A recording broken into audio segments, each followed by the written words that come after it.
Selamat bertemu kembali dalam layanan firman Tuhan melalui voice note untuk hari ini, Kamis, tanggal 11 Agustus 2022. Bagian firman Tuhan sebagai dasar renungan untuk hari ini terdapat dalam Kitab Ibrani pasal yang ke-10, ayat yang ke-26, sampai ayat yang ke-31. Namun sebelum kita bersama-sama membaca, memahami kebenaran firman Tuhan, marilah kita bersama-sama bersatu di dalam doa. Kita memohon tuntunan Roh Kudus. Syukur terima kasih atas kebaikan kemurahan Tuhan, karunia kesehatan, kekuatan yang telah diberikan. Bapa, pada saat ini kami akan bersama-sama membaca, mempelajari isi kebenaran firman-Mu. Kami memohon urapan dan tuntunan Roh Kudus, supaya kami boleh diberikan pemahaman. Dalam Yesus Kristus kami berdoa. Amin. Pembacaan bagian firman Tuhan dalam Kitab Ibrani 10, ayat yang ke-26 sampai ayat yang ke-31 di bawah judul ketekunan. Demikian bunyi firman Tuhan. Sebab jika kita sengaja berbuat dosa, sesudah memperoleh pengetahuan tentang kebenaran, maka tidak ada lagi korban untuk penghapusan dosa itu. Tetapi yang ada ialah kematian yang mengerikan akan penghakiman dan api yang dahsyat yang akan menghanguskan semua orang durhaka. Jika ada orang yang menolak hukum Musa, ia dihukum mati tanpa belas kasihan atas keterangan 2 atau 3 orang saksi. Betapa lebih beratnya hukuman yang harus dijatuhkan atas dia, yang menginjak-injak anak Allah, yang menganggap najis darah perjanjian yang menguduskannya, dan yang menghina roh kasih karunia. Sebab kita mengenal Dia yang berkata, "Pembalasan adalah hakku, akulah yang akan menuntut pembalasan." Dan lagi, Tuhan akan menghakimi umat-Nya. Ngeri benar kalau jatuh ke dalam tangan Allah yang hidup. Tuhan Yesus bersabda, "Firman-Mu adalah pelita bagi kakiku dan terang bagi jalanku." Amin. Bapak, Ibu, Saudara-saudari, kita mengimani bahwa keselamatan adalah anugerah yang tidak ternilai harganya dengan apapun juga. Tidak mampu dibayar dengan apapun, termasuk dengan perbuatan baik, bahkan amal yang dilakukan. Disebut anugerah karena bukan dari hasil usaha kita, tetapi diberikan secara cuma-cuma kepada kita melalui salib Kristus dan pengorbanannya. Keselamatan dibayar dengan darah yang mahal, darah Yesus Kristus yang diberikan kepada setiap kita yang percaya dan mengimani kehidupan dan keselamatan yang datangnya daripada Tuhan. Bapak, Ibu, Saudara-saudari yang dikasihi, apabila kita membaca nas teks firman Tuhan pada hari ini, seolah-olah ada dosa tertentu yang tidak diampuni, dan mungkin timbul pertanyaan, di manakah kasih Allah yang besar dan tidak terbatas itu? Hal tersebut sepertinya bertentangan.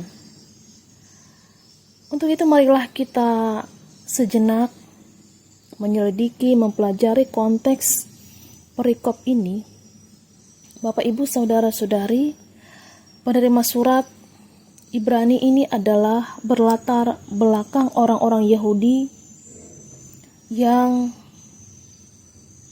memiliki kepercayaan Yudaisme.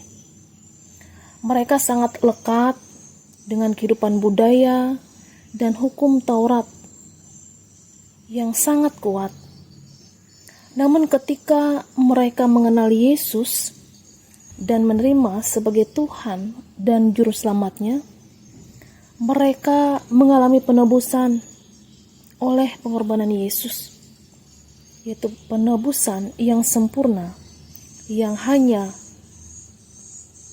sempurna diberikan kepada setiap orang yang percaya, yang tidak ternilai harganya.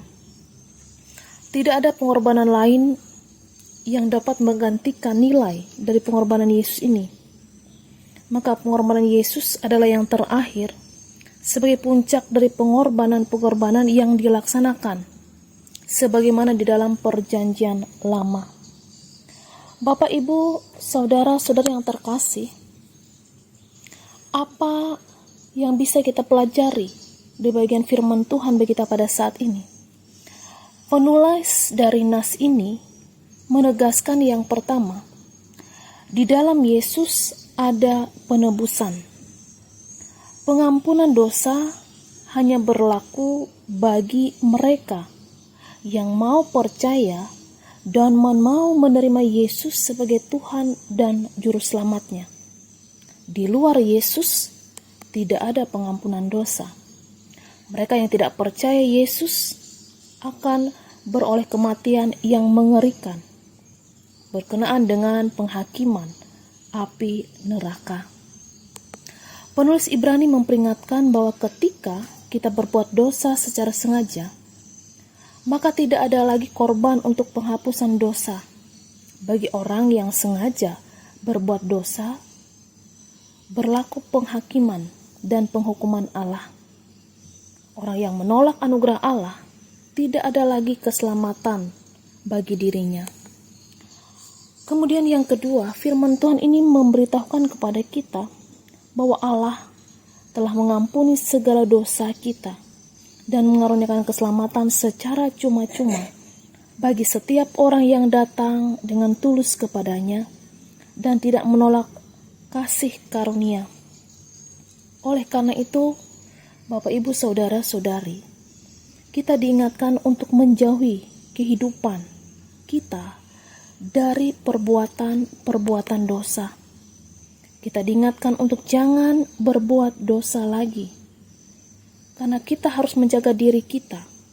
Kita berusaha hidup di dalam kekudusan, karena kita menghargai bahwa anugerah Allah itu ada dalam Yesus Kristus. Mari kita jaga hidup kita dalam kekudusan dengan menjauhi apa yang tidak berkenan di hadapan Tuhan. Tuhan Yesus menolong dan memberkati kita sekalian. Amin. Mari kita bersatu dalam doa. Terima kasih Tuhan Yesus, karena oleh belas kasihan-Mu, kami diingatkan, diajarkan untuk menjaga kehidupan kami. Bahkan kami mengimani bahwa oleh kasih karunia, kami memperoleh keselamatan. Biarlah Tuhan, janji keselamatan yang boleh kami terima, benar-benar boleh kami lakukan. Bahkan kami imani dalam setiap perjalanan kehidupan kami. Terima kasih juga Tuhan, biarlah kami juga memiliki hati yang terus tulus dalam setiap pelayanan, pekerjaan, pengabdian yang telah Tuhan percayakan dalam kehidupan kami. Melalui kemampuan bagi kami untuk menjaga kekudusan hidup kami, menjauhkan hal-hal yang tidak Tuhan kehendaki kami lakukan dan kami kerjakan. Di dalam kerendahan hati kami percaya bahwa kami dimampukan untuk menjadi pelaku-pelaku firman-Mu, menjaga diri kami untuk semakin baik di hadapan Tuhan. Saat ini kami berdoa untuk jemaat di Hingan Tokung. Kami menyerahkan keberadaan warga jemaat kami, Kau boleh memberkati setiap penata layan dalam jemaat ini, dalam setiap program, kegiatan, pelayan, bahkan setiap pekerja yang telah Tuhan tempatkan di jemaat ini, dalam melayani kehidupan warga jemaat. Bahkan seluruh warga jemaat semakin kuat bertumbuh dalam iman dan pengharapan. Mampukanlah mereka untuk terus saling bekerja sama, saling membangun, saling menguatkan. Bahkan dalam seluruh kehidupan mereka, pekerjaan usaha mereka diberikan kelimpahan dan berkat-Mu. Terima kasih Bapa. Kami juga menyerahkan seluruh kehidupan kami sekalian pada hari ini. Dalam setiap tugas, pekerjaan, pelayanan, kiranya Engkau berkenan kami memampukan melakukan itu semua. Terima kasih Bapa, kami percaya bahwa oleh kebaikan-Mu, kehidupan kami menjadi berkat bagi sesama, lebih-lebih bagi Tuhan. Inilah doa, ucapan syukur kami kepadamu yang kami serahkan dalam nama Yesus yang mengajarkan kami berdoa. Bapa kami yang di sorga, dikuduskanlah namamu. Datanglah kerajaan-Mu, jadilah kehendak-Mu di bumi seperti sorga. Berikanlah kami pada hari ini makan kami yang secukupnya. Dan ampuni kami akan kesalahan kami, seperti kami juga mengampuni orang bersalah kepada kami. Dan janganlah bawa kami ke dalam pencobaan, tapi lepaskanlah kami dari yang jahat. Karena Engkaulah yang punya kerajaan, kuasa, dan kemuliaan sampai selama-lamanya. Amin. Tuhan Yesus memberkati kita. Tuhan memberkati engkau dan melindungi engkau. Tuhan menyinari engkau dengan wajah-Nya dan memberi engkau kasih karunia. Tuhan menghadapkan wajah-Nya kepadamu dan memberi engkau damai sejahtera. Amin.